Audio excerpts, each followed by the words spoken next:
Good Thursday morning, everybody. I'm Dave Furtado. Good morning. I'm Mike McCabe in for Jefferson Donovan. And Mike, I got to say something you've probably noticed too, because you're here in the latter half of the day. It's been gorgeous out. We've got especially during the height of the day, we're seeing clear skies, not a whole lot to write home about in terms of the wind or anything like that. So what are we expecting as we head on into the weekend? Well, pretty nice weather, actually. We're going to actually bump that temperature into the 60s by Saturday and Sunday. But as we start this morning with clear skies, it is chilly out there. Yakima checking in at 26 degrees. A little bit of a breeze out of the west at 7 at this hour. And in the Tri-Cities, we're coming in at 28. So a chilly start this morning, but the winds are light. Sunshine today and a beautiful afternoon shaping up. A lot of us will be hitting that 60-degree mark. Clouds on the move late Friday and into the weekend, but we're going to continue with the climb in that temperature. And I'll have all the details with your full storm tracker forecast coming up in a few minutes. Thanks, Mike. We begin this morning in the Tri-Cities. We're hearing for the first time, the voice of a state trooper from the night of a deadly crash she's now facing charges for. The Washington State Patrol trooper faces a vehicular homicide charge for the crash that killed 20-year-old Joser Sanchez this past Saturday near the entrance of Parkway Village on State Route 240. The trooper was off duty and in her personal vehicle, say officials. Sanchez was riding a motorcycle. Investigators believe the trooper was impaired, citing glossy eyes, slurred speech, and the odor of intoxicants.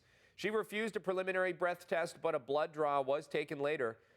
Those results aren't expected back for months. What you're about to hear is part of the conversation the trooper had with emergency dispatch. Did you hit a motorcycle? Yeah, we are. Okay, do you see if the person's injured or breathing? I think everybody's okay. Let me get on and check. No, there's definitely somebody injured, possibly fatality. I'm going to go check. Yeah. Let me know if they're breathing. Yeah, we have no pulse on I believe, a pedestrian. I can. Yes, I'm a first responder. You are a first responder? Yes, I am. Now, it should be noted the trooper's car automatically called 911 after the crash. Just yesterday, Benton County prosecutors named the Spokane County Prosecutor's Office as a special prosecutor in the case because the trooper is a local law enforcement officer. And the Washington State Attorney General's office has agreed to take over the prosecution of a man who's facing charges in an unrelated deadly crash that also happened this past Saturday between Benton City and West Richland on State Route 224. Investigators say the man was impaired when he hit the other vehicle head on. The prosecutor's office says the suspect has connection to a member of the Benton County Prosecutor's Office. And a driver who fell asleep at the wheel was taken to the hospital after a crash on Interstate 82. Firefighters from Benton County Fire District 1 say this happened just before 5 Tuesday evening. The driver was able to get out of the vehicle on his own after the crash. He told medics he had fallen asleep at the wheel. Washington State troopers are still investigating. Switching gears this morning, it was one of the more notable moments from President Trump's speech Tuesday night, an interruption from Texas Democrat Al Green. And yesterday, Washington Congressman Dan Newhouse issued a resolution censuring Representative Green. Remove this gentleman from the chamber. Now, that was right after President Trump and his 2024 said his 2024 election was a mandate not seen in decades. Green fired back that Trump has no mandate and no mandate to cut Medicaid. As you can see, Green was escorted out. Washington Congressman Dan Newhouse introduced a resolution censoring Green for breaking decorum, saying in part, decorum and order are the institutional grounds for the way we do business in the United States Congress. And the sheer disregard for that standard during President Trump's address by the gentleman from Texas is unacceptable. As for the address itself, Newhouse also posted a video after it was over where he discussed in part what he believed it will mean for the state. Certainly talked about a lot of things that are important to the state of Washington. Energy independence, obviously keeping the border secure. The numbers are just amazing on the trend downward in the number of illegal encounters on the border. And then certainly didn't forget about American farmers either. Now, the entire clip of Dan Newhouse's comments are available on his YouTube page. And as you might guess, Washington Democrats had a completely different take on the address. Senator Maria Canwell said in her statement, quote, President Trump promised to deal with consumer costs and inflation, but we got no ideas tonight on how he's going to make life more affordable for average Americans. Instead, he's proposing things that will increase costs, new tariffs, cuts to critical programs like Medicaid and Social Security, and threatening core services. Now, Yakima City and county leaders are not happy with the work the County Homeless Coalition has been doing. In fact, Yakima City Council members approved a motion of no confidence at Tuesday night's meeting.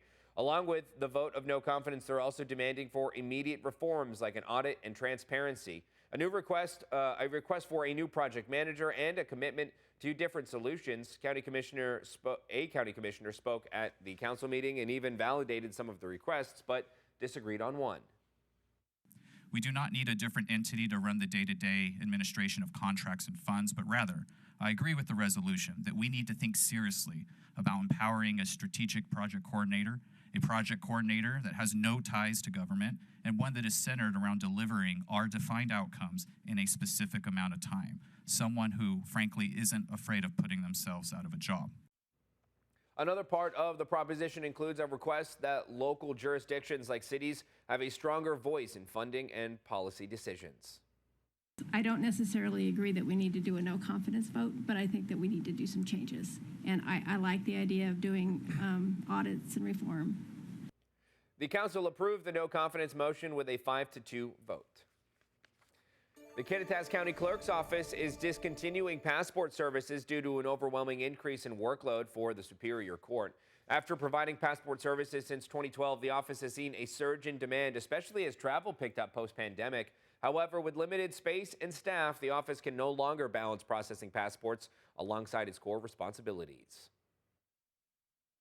It was a decision that was not taken lightly, and it was one that was very difficult to make.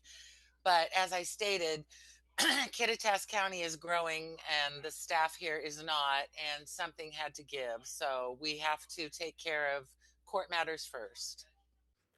While this shift impacts many, there is potential relief on the horizon as the local health department is working to become a passport agent, offering future assistance to residents.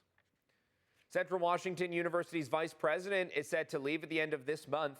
Andrew Morris first arrived at the university as chief of staff in September 2022 from the University of Northern Iowa, where he had served as chief of staff and senior advisor to the president of the university. Morris was asked to take on the position of interim vice president shortly after he arrived. CWU President Jim Wolpart said he will be working with the university relations team to name a new interim vice president while the search for Morris's replacement begins. His last day will be on March 31st. And the Yakima Valley Museum will be hosting a panel discussion on water management in the valley. The public can learn about a collaboration that is contributing to the valley's future. Different stakeholders will speak about how a first-in-the-nation plan for water sharing, the Yakima Basin Integrated Plan, was constructed and is now being implemented. It will be discussing the history of water scarcity and the changing water systems here in our basin, spanning from historical drought that has led to these diverse interests coming together, to how this group is working together to ensure that there's reliable water resource for both our environment, our economy, and for different cultural and tribal interests.